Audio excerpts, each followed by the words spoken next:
Welcome to Average Dude's Slow Pitch.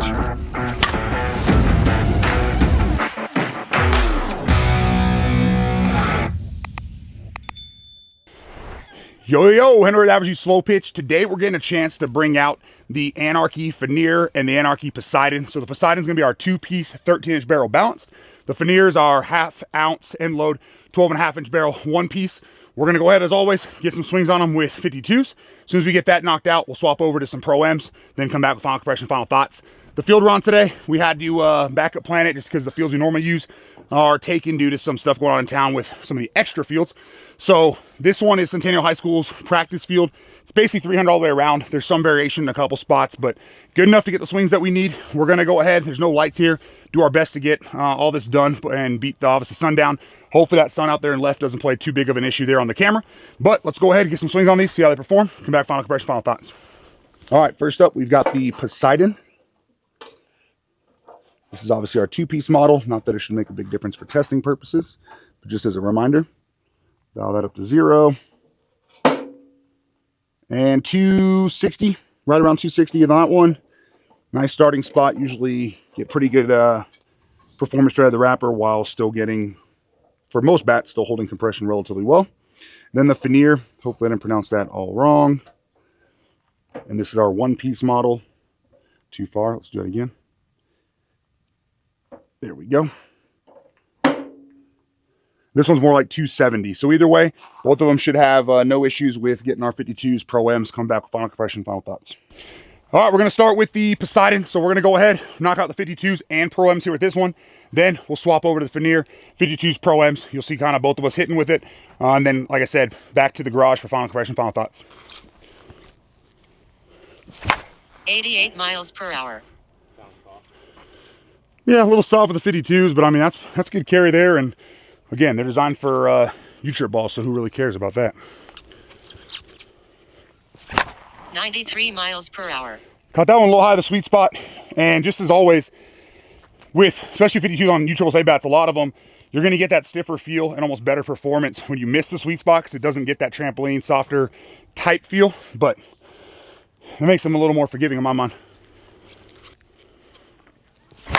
95 miles per hour. Yeah, because I'm pretty sure that's sweet spot. I mean, carry's okay. I mean, obviously not the greatest speeds, anything like that, but if you had to use this for 52s, let's say in league, but you wanted a bat, you could also then take to tournaments.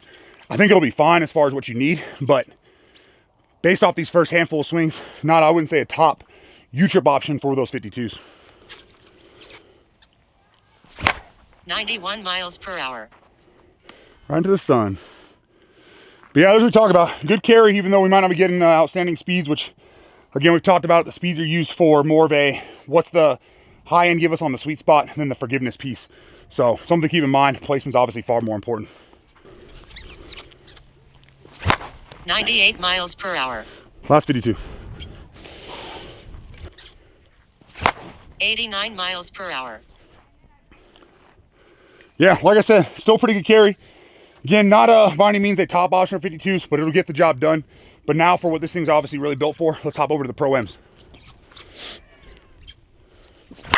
102 miles per hour.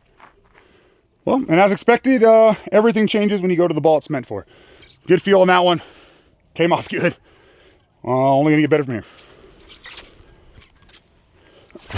97 miles per hour. Okay, a little low that time. 94 miles per hour. That had to have been low. 97 miles per hour. Yeah, definitely jumps off of it pretty good. I mean, you get a good feedback as far as where you're catching the ball, which I really like about it so far. 99 miles per hour. I mean, that felt like the sweet spot, but I mean, with the feedback and everything, it's like that. You catch the right spot, ball just comes off, pretty much nothing on the hands. So I think we caught that one right. We'll get a couple more, make sure we got what we need, and then hop over to the Fenrir. 97 miles per hour. Bang. 104 miles per hour. There's our sweet spot. A little bit different. So with that being said, I think the no-kidding sweet spot's a little bit smaller now. Obviously, we'll see what the compression looks like when we're done. But as you've seen, ball still comes off good, travels well, good forgiveness, and I think that obviously will open up with some swings here on this one. 99 miles per hour. Yeah, and that's a good stopping point for this Poseidon. We got about 75 to 80 swings between the two of us. We'll swap over now to the Fenrir, and like I said, when we're done, see what these things are testing out, we'll talk about them. All right, the one piece, the Fenrir, again, 12.5 inch, half-ounce end load, starting with 52s. 96 miles per hour. Oh, immediately a better feel on the 52s for sure. 93 miles per hour. Yeah, good carry there. Yeah, you can definitely tell the one piece by stiffening it up is helping between the stiffer overall feel here, and it seems like the barrel might be a little stiffer. 52s definitely are giving you better feedback and coming off a little bit better. 95 miles per hour. Yeah, so even with the slightly softer 52 feel, I mean, you can tell where you're catching with this one. Ball's coming off pretty good. Again, and maybe it's just the ACX7 Tech. We've only swung a couple of them so far this year, but probably, I mean, obviously not really designed, or not designed for 52s. As we saw with the Poseidon, as soon as we went to Pro M's, huge difference. So we'll get one more good 52 here and then swap over to Pro M's. 96 miles per hour. Yeah, I think that's good enough there for what we need to see with 52s. Let's swap over now, what the bat's made for, Pro M's. All right, let's see what the Pro M's can do here on our one piece Fenrir, 12.5 inch. As a reminder, half-ounce end load. 95 miles per hour. That felt good. I think it was probably a slight miss of the sweet spot, but we got good carry and good feedback. 94 miles per hour. Well, there's what happens when you catch the hands. Doesn't feel great, but still easy to control. You can feel the end load just the way you should. But again, 12 average barrel is pretty much my favorite, so excited for this one. 99 miles per hour. Yeah, there's our sweet spot. Yep, that got out here quickly. 97 miles per hour. I mean, those might be slight miss of sweet spot. I mean, don't get me wrong, they feel good, sound good. I think that's the sweet spot, but based off the speed, I'm guessing we're slightly off, especially with it being a stiffer handle, stiffer barrel, probably need some swings. But if that's the performance I get pretty much out of the wrapper with 30-ish 52s, and now we're at about 15, 20 Pro M's, I'll take it, especially if it's gonna obviously continue to open up. 110 miles per hour. There's our sweet spot right there. So yeah, I do think as it breaks in, that sweet spot's gonna open up. But you saw there, you've already seen the potential as that sweet spot gets bigger. 100 miles per hour. There we go, and that's a slight miss sweet spot for sure. But again, now we're getting a little more swings in. You can tell it's opening up a bit. 105 miles per hour. Yep, there it is. Yeah, it's definitely kicked into another gear. I'll tell you that right now. 96 miles per hour. And there's using every bit of the forgiveness. I caught real low, felt the sting on the hands from the one piece. Still mid-high 90s, or it was 96, I think. I'll take it, especially with the one piece.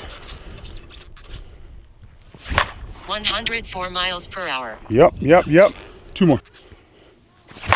103 miles per hour. Yep. 104 miles per hour. Well, that's a good stopping point. But yeah, there you have it. So the Anarchy Fenrir, I'm probably pronouncing it wrong, but anyways, 12 average barrel, half ounce, end load. If I'm not mistaken, that's Kyle Slicker's name on this one, but this one feels really good. I mean, the first couple swings, I mean, as I mentioned, was forgiving. Ball's carrying off well. The speeds were lower than I kind of expected, but probably 40-ish, 30, 40 Pro M's in, plus the 40, 30, 40, 52s. You saw it switching to another gear. Got way more forgiving. Sweet spot got a whole lot hotter. If you're a one-piece fan, or like me, 12 average barrel fan, whatever it might be, you want some end load, this is definitely a good option here. But let's get them back to the garage, see what they're testing at. I'm willing to bet there's plenty more wiggle room on these ones, but that's what we're gonna go find out, and then we'll give you some final thoughts. All right, now that we've got our swings complete here on the Poseidon and the Fenrir, we're gonna go ahead and see where they finish at. Each one has about 30-ish swings with 52s, and then we got about 50-ish swings with Pro M. So we're sitting right at around 80 swings per bat.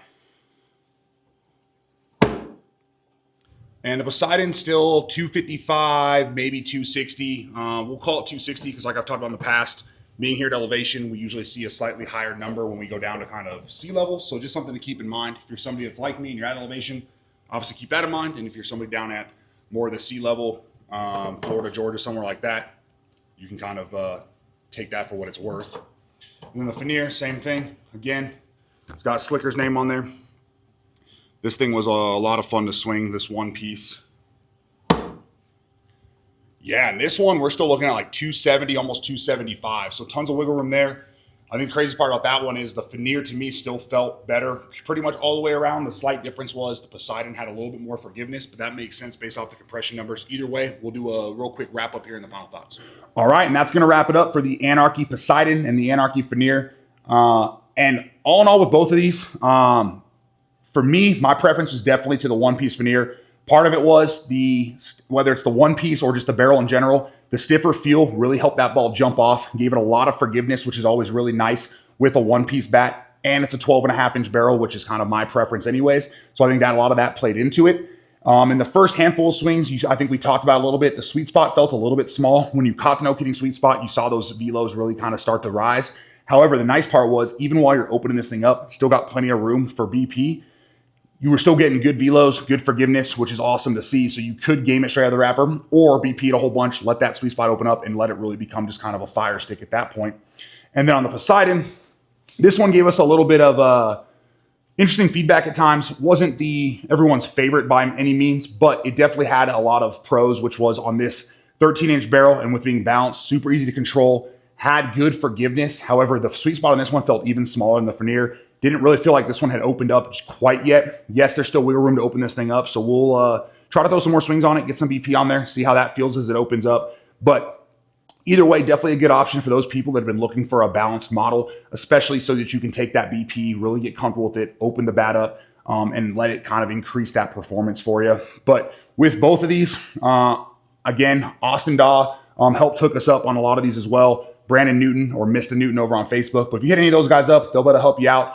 Or as always, reach out to me and I can put you in contact with whoever we need to kind of get you squared away with either of these models or a different model that you're looking for. Or as always, if maybe you decided, hey, I want to go with a different brand, we've got the link tree in the description of the video. It's got links, codes for best pricing, shipping, all that kind of stuff for you. Or just reach out to any of the social medias or averagedudeslowpitch.com. We have a contact us page. You can email, text, whatever's easiest for you, and we'll get you squared away with the best pricing that we can, fastest shipping, all that kind of fun stuff. As well as if you're looking for rankings to kind of see where these compare with other bats this year, averagedudeslowpitch.com is your spot for all of that. The full detail pages will get updated here in probably the next month or so. We're finally getting wrapped up with, I think, all the big major releases from the companies. So now that we'll have a little bit more time, I'll be able to kind of take these reviews, apply the kind of summary of them all, and that'll get you your full details page. But either way, the quick view on there is still going to be there. It gives you scores and all that kind of stuff. But that being said, thanks for checking out the video. Thanks for supporting the channel. Have a great day.